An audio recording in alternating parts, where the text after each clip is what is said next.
I believe this is the greatest story for our generation as well as multiple generations. It is called the story of the Mexican fisherman.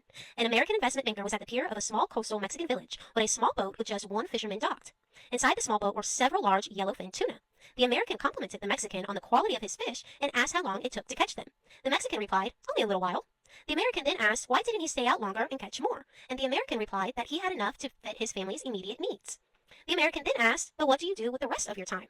The Mexican fisherman said, "I sleep late, I fish a little, I play with my children, I go to fiestas with my wife, Maria, and in the evenings, I stroll into the village, sip wine, and play guitar with my amigos." The American scoffed. "I have an MBA from Harvard, and I can help you," he said. "You should spend more time fishing, and with the proceeds, buy a bigger boat.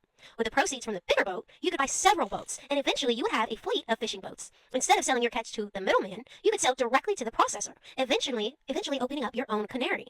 You could control the product, processing, and distribution. Of course, you would need to leave the small coastal fishing village and move to Mexico City, then to Los Angeles, and then to New York City, where you will run your expanding enterprise." The Mexican fisherman asked, "But how long will all of this take?" The American replied, "Oh, around 15 to 20 years. "But then what?" asked the Mexican.